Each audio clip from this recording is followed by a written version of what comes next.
नमस्कार सर्वांचं पुन्हा एकदा खूप खूप मनापासून स्वागत। आजची आपली रेसिपी आहे खारे शंकरपाळे। दिसायला आणि खायला सुद्धा अगदी खारीच्या चवीचे बनून तयार होतात। तुम्ही व्हिडिओमध्ये आवाज सुद्धा ऐकू शकता की हे शंकरपाळे किती छान मस्त खुसखुशीत झालेले आहेत। तर चला मग जास्त वेळ न घालवता रेसिपीला सुरुवात करूया। पण त्याआधी माझी तुम्हा सर्वांना एक छोटीशी रिक्वेस्ट आहे, जर तुम्ही चॅनलवरती नवीन असाल तर प्लीज चॅनलला सबस्क्राइब करा। खारे शंकरपाळे बनवण्यासाठी या ठिकाणी मी 2 वाटी एवढा मैदा घेतलेला आहे। घेतलेला मैदा आपल्याला स्वच्छ चाळून घ्यायचा आहे। त्यानंतर यामध्ये आपल्याला चवीनुसार मीठ टाकून घ्यायचं आहे। आता बघा या ठिकाणी मी 1 चमचा एवढा ओवा घेतलेला आहे। ओव्याऐवजी तुम्ही या ठिकाणी जिऱ्याचा सुद्धा वापर करू शकता। ओव्याला आपल्याला थोडंसं हातावरती क्रश करायचं आहे, त्यानंतर मैद्यामध्ये टाकून घ्यायचं आहे।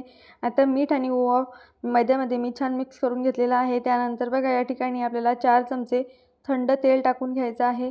तर या ठिकाणी तेल किंवा तूप तुम्ही तुमच्या आवडीनुसार काहीही वापरू शकता। तर पोहे खाण्याचे 4 चमचे एवढं मी तेल मैद्यामध्ये टाकून घेतलेलं आहे। टाकून घेतलेलं तेल आपल्याला मैद्याला छान चोळून घ्यायचं आहे, म्हणजे मैद्याच्या प्रत्येक कणाला हे तेल लागलं जाईल। तर या ठिकाणी तुम्ही बघू शकता मैद्यामध्ये मी छान हे तेल मिक्स करून घेतलेलं आहे। आता यामध्ये आपल्याला अगदी थोडं करत पाणी टाकून याचा छान घट्टसर गोळा मळून घ्यायचा आहे। हे पीठ मळताना आपल्याला चपातीपेक्षा थोडंसं घट्ट मळायचं आहे, अगदीच खूप जास्त सैलसर मळायचं नाही आहे। तर या ठिकाणी तुम्ही बघू शकता मी अगदी थोडं करत यामध्ये पाणी टाकून घेतलेलं आहे आणि छान याचा घट्टसरसा गोळा मळून घेतलेला आहे। आता हा गोळा आपल्याला थोडा वेळ झाकून ठेवायचा आहे। 10 ते 15 मिनिटासाठी तुम्ही हा गोळा मुरत ठेवू शकता किंवा लगेचच याचे शंकरपाळे करायला घेतले तरी चालेल। तर बघा या पद्धतीचा मी गोळा या ठिकाणी मळून घेतलेला आहे। त्यानंतर यावरती झाकण ठेवून गोळा आपण साईडला ठेवून घेऊया। तोपर्यंत या ठिकाणी आपण शंकरपाळ्यांना लावण्यासाठी साठा तयार करून घेऊया। साठा तयार करण्यासाठी बघा मी या ठिकाणी 2 चमचे एवढं तेल घेतलेलं आहे। तेल किंवा तूप काही या ठिकाणी आपण वापरू शकतो।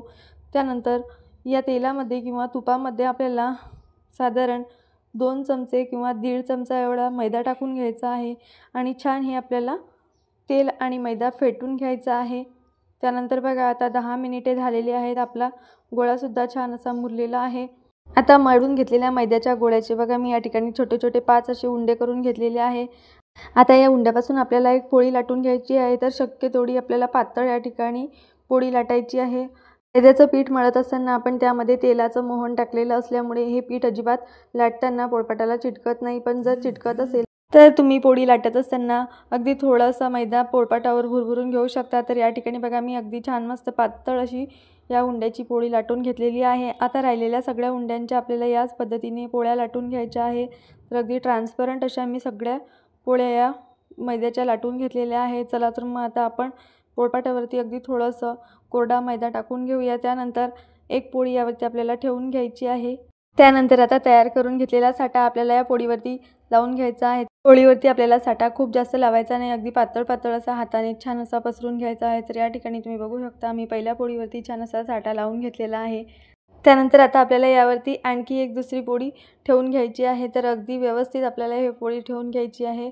तर कुठेही फोल्ड वगैरे झालेली नाही आहे, अगदी प्लेन मी ही पोळी छान अशी ठेवून घेतलेली आहे। त्यानंतर परत आपल्याला यावरती थोडासा साठा पसरून घ्यायचा आहे। अगदी पातळ असा मी दुसऱ्या पोळीवर सुद्धा साठा पसरून घेतलेला आहे। त्या राहिलेल्या सगळ्या पोळ्या आपल्याला सारख्याच पद्धतीने ठेवून घ्यायच्या आहे आणि प्रत्येक पोळीला या पद्धतीने छान साठा लावून घ्यायचा आहे। तर या ठिकाणी बघा मी 5 पोळ्यांची लेयर केलेली आहे। तुम्ही तुमच्या आवडीनुसार 3 किंवा 4 अशा याच्या लेयर करून घेऊ शकतात। आता व्हिडिओमध्ये दाखवल्याप्रमाणे आपल्याला या पोळ्यांची या पद्धतीने घडी मारून घ्यायची आहे। तर तुम्ही या ठिकाणी बघू शकता अर्ध्या पोळीची घडी मारल्यावरती आपल्याला राहिलेल्या अर्ध्या पोळीची परत त्यावरती घडी मारून घ्यायची आहे आणि बघा वरतून मी अगदी थोडासा साठा लावून घेतलेला आहे आणि छान याचा चौकोनी असा उंडा तयार करून घ्यायचा आहे। तर तुम्ही व्हिडिओमध्ये बघू शकता पोळ्या फोल्ड करत असताना आपल्याला खूप जास्त हाताने त्यावरती दाब द्यायचा नाही, अगदी हलक्या हातानेच छान याला फोल्ड करून घ्यायचा आहे। तर तुम्ही या ठिकाणी बघू शकता मी छान असा याचा चौकोनी उंडा तयार करून घेतलेला आहे। त्यानंतर अगदी थोडासा असा मैदा आपल्याला पोळपाटावरती भुरभुरून घ्यायचा आहे आणि याची छान अशी पोळी लाटून घ्यायची आहे। तर आता आपल्याला पोळी लाटत असताना खूप जास्त पातळ याची पोळी लाटायची नाही आहे आणि खूप जास्त भारसुद्धा देऊन आपल्याला ही पोळी लाटायची नाही, अगदी हलक्या हाताने मी या ठिकाणी बघा पोळी लाटून घेतलेली आहे। तर तुम्ही व्हिडिओमध्ये बघू शकता की मी ही पोळी थोडीशी जाडसरच ठेवलेली आहे। खूप जास्त दाब देऊन आपण ही पोळी लाटली किंवा खूप जास्त पातळ ही पोळी लाटली तर पाहिजे तसे असे लेयर्स आपल्या शंकरपाळ्यांना पडणार नाहीत। तर या ठिकाणी बघा मी मोठ्या आकारामध्ये किंवा खारीच्या आकारामध्ये या ठिकाणी शंकरपाळे छान असे कट करून घेत आहे।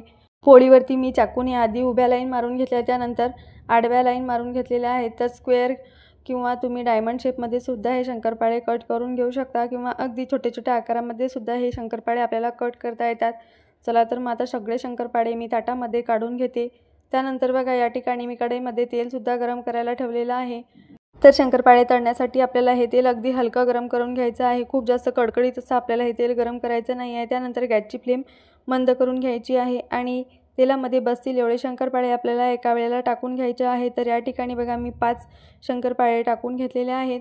आता गॅसची फ्लेम मंद ते मध्यम ठेवूनच आपल्याला हे शंकरपाळे छान तळून घ्यायचे आहेत। तर सोनेरी रंगावरती आपल्याला हे शंकरपाळे तळून घ्यायचे आहेत। एका बाजूने हलकेसे तळून झाल्यावरती मी दुसऱ्या बाजूने पलटी करून घेतलेले आहेत। तर आता या ठिकाणी तुम्ही बघू शकता मंद ते मध्यम आचेवरती मी हे शंकरपाळे छान सोनेरी रंग होईपर्यंत तळून घेतलेले आहेत। आता आपल्याला हे शंकरपाळे तेलामधून बाहेर काढून घ्यायचे आहेत आणि यामधील सगळं तेल आपल्याला निथळून घ्यायचं आहे। त्यानंतर सारख्याच पद्धतीने राहिलेले सगळे शंकरपाळे आपण मंद ते मध्यम आचेवरती छान सोनेरी रंगावरती तळून घेणार आहे। झाऱ्यामधून आपल्याला तेलाचा थेंबन थेंब निथळून घ्यायचा आहे, नाहीतर हे शंकरपाळे तेलकट होऊ शकतात। तर या ठिकाणी बघा मी राहिलेले सगळे शंकरपाळे सारख्याच पद्धतीने तळून घेतलेले आहेत। तर तुम्ही व्हिडिओमध्ये बघू शकता शंकरपाळ्यांना लेयर्स किती छान आलेले आहेत। अशा पद्धतीने बनवलेले खारे शंकरपाळे दिसायला आणि खायला सुद्धा अगदी खारीप्रमाणेच होतात। तसेच या खाऱ्या शंकरपाळ्यांना रंगसुद्धा अगदी सुरेख खारी सारखाच आलेला आहे। चला तर मग मी तुम्हाला यामधील एक शंकरपाळा तोडून दाखवते की आपले शंकरपाळे किती छान मस्त खुसखुशीत झालेले आहेत। तर व्हिडिओमध्ये तुम्ही बघू शकता शंकरपाळ्याला मी हातामध्ये थोडंसं असं प्रेस केल्यानंतर छान अगदी त्याच्या प्रत्येक लेयर अशा सेपरेट झालेल्या आहेत। तर यावरूनच तुम्हाला समजत असेल की शंकरपाळे किती छान मस्त खुसखुशीत झालेले आहेत। चला तर मग तुम्ही सुद्धा माझ्या या साध्या सोप्या पद्धतीने बनवलेले हे खारे शंकरपाळे एकदा नक्की बनवून बघा। आशा करते तुम्हाला माझी ही रेसिपी नक्की आवडेल। रेसिपी आवडली असेल तर व्हिडिओला लाईक करा, तसेच तुमच्या नातेवाईक आणि मित्रमैत्रिणींमध्ये हा व्हिडिओ शेअर करा आणि अशा छान छान रेसिपीज पाहण्यासाठी आपल्या यूट्यूब चॅनलला सबस्क्राईब करा। चला तर मग पुन्हा भेटूया आणखीन अशाच नवनवीन तसेच पारंपरिक रेसिपींसोबत। आणि आजचा हा व्हिडिओ शेवटपर्यंत बघितल्याबद्दल धन्यवाद।